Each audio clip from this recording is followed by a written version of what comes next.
Yes, I just saw Avengers Age of Ultron. Yes, I will do a review for that, but I promised you that I would do a review of Iron Man 3, so I always keep my promises, so let's get started.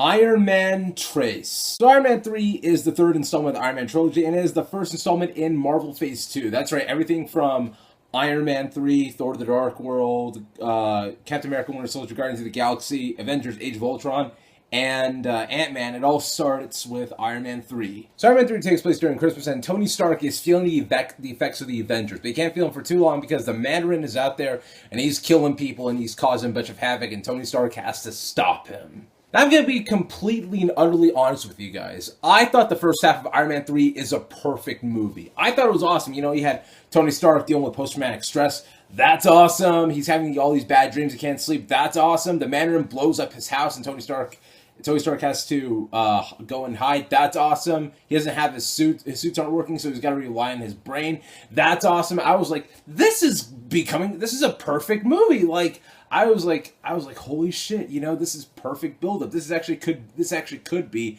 the best of the Marvel movies. And then the second half happens, and it goes, and it just goes. Yeah, the second half of the movie felt like a completely different movie to me. You know what I mean? I felt like, okay, this movie is directed by Shane Black, first of all, who did Kiss Kiss Bang Bang, and he wrote Lethal Weapon. He did, work on Predator, and that type of style does show in this movie. This movie does feel more like a more like an 80s action movie in a lot of ways. But the thing is, it felt like two different movies. I felt like Shane Black had like one direction, and then they brought in another writer, and the other writer was like, I'm going to do in this direction. Just went completely off what the original plan was, and somehow Marvel was like, well, we can try it out. We're Marvel. We can't fail at anything, right?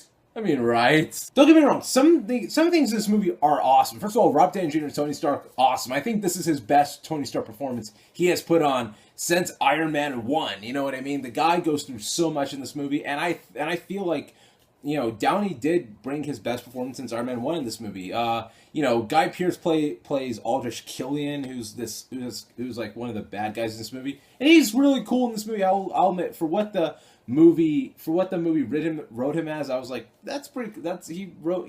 he's a good actor. He put on a good performance. Doesn't necessarily mean with what the direction they took him in. I was like, I don't know. You know what I mean? Same thing with Rebecca Hall as Maya Hansen. Even Don Cheadle, I thought did a much better job in this movie than he did in Iron Man 2. I think it's just because Don Cheadle probably had a better grasp on how to do Rhodey this time around. You know what I mean? And the action is awesome. I don't know, this out of all the Iron Man movies, this has the best action. Especially, oddly enough, the best action scene in the movie happens in the second act of the movie, and it's the whole Air Force rescue scene. That is the best scene in the movie. I was like, this scene is awesome.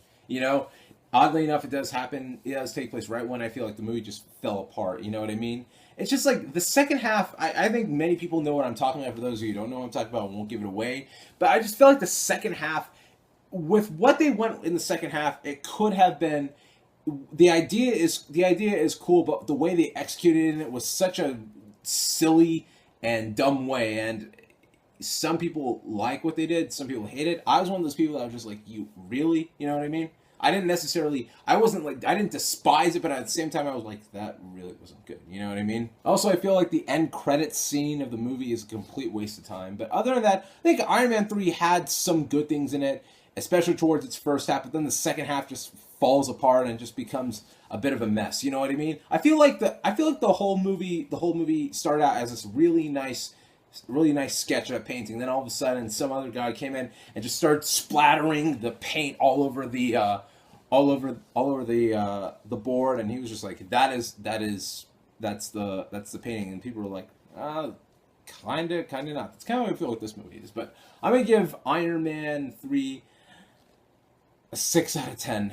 I definitely do think it is the weakest of the Marvel movies, yet it does have some good things in it, but overall I just think it's weak. But that is my take on Iron Man 3, and I will give you guys my Age of Ultron review momentarily. And probably by the time you watch this, my Avengers Age of Ultron review is probably done.